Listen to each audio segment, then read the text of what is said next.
Welcome to The Explainer. Today we're going to crack open one of the most ambitious poems ever written, Alexander Pope's An Essay on Man, to see what this 300-year-old masterpiece can actually teach us about our own lives right now.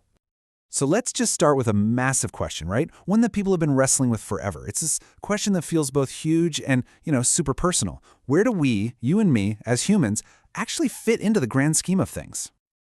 You've got to remember, back in Pope's time, during the Enlightenment, this wasn't just some late-night dorm room conversation. A massive revolution in science and philosophy was shaking everything up, challenging all the old beliefs. These weren't just dusty academic debates. They were asking the most fundamental questions about what it even means to be human in a world that was changing fast. And right in the middle of all this intellectual chaos, this English poet, Alexander Pope, who was a total rock star of his day, took on this incredibly bold project. He basically decided he was going to write the definitive guide to being human. Talk about ambitious. Okay, so let's get into it. What was this crazy plan of his? Well, Pope set out to write An Essay on Man, which is this huge philosophical poem that had one single massive goal that he lays out right from the very beginning. Now, I know, that phrase sounds pretty old school, but what he meant by it was actually kind of revolutionary.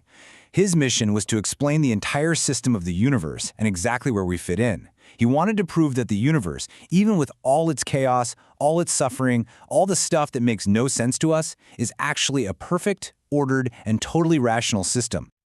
So how on earth do you even begin to prove a claim that big?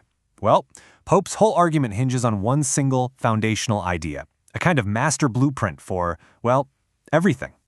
He uses this really old concept called the Great Chain of Being. The easiest way to think about it is like a cosmic ladder. Every single thing in creation, from God at the very top to a rock at the very bottom, has its own specific, necessary rung. And this idea wasn't just some fringe theory. It shaped how people in the West thought for centuries, giving them a sense of order, though sometimes it was also used to justify some pretty rigid social structures. So where are we on this ladder? Well, check it out. We're not at the top, but we're not at the bottom either.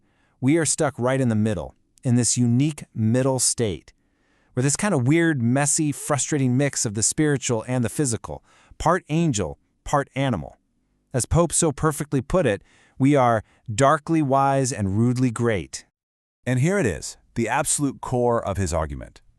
We get into trouble, we become miserable, when we refuse to accept our rung on that ladder.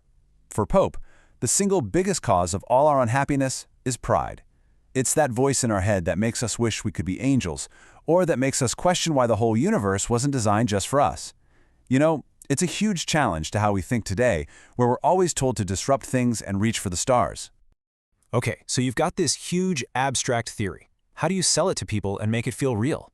Well, Pope didn't just throw philosophy at them. He had a powerful artistic toolkit. Let's look at his two secret weapons for making these arguments really land. He used this 1-2 punch of logic and laughter.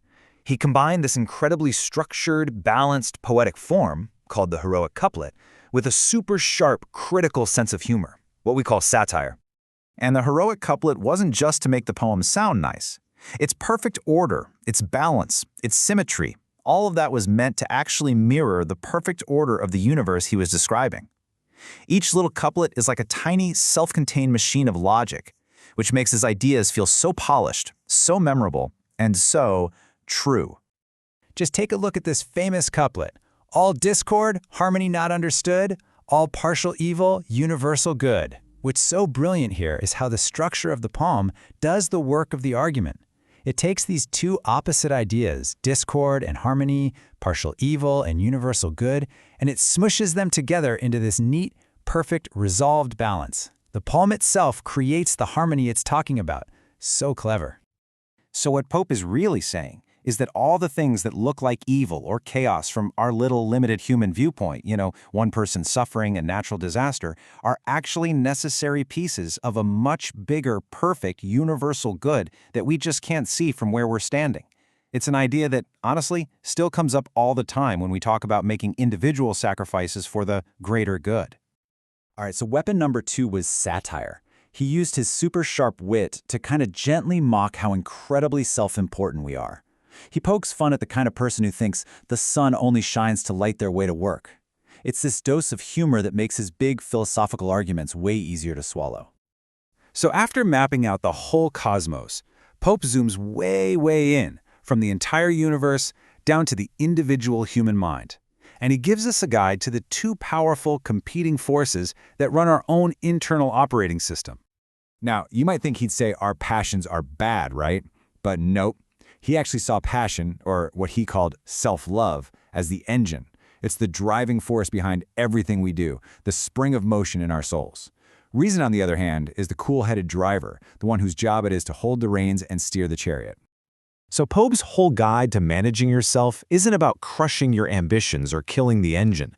It's about learning how to drive the car.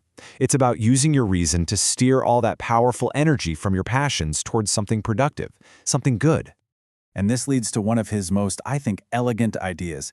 He argues that in this perfectly designed system, when we act the way we're supposed to, our own self-interest ends up, paradoxically, helping everyone else out.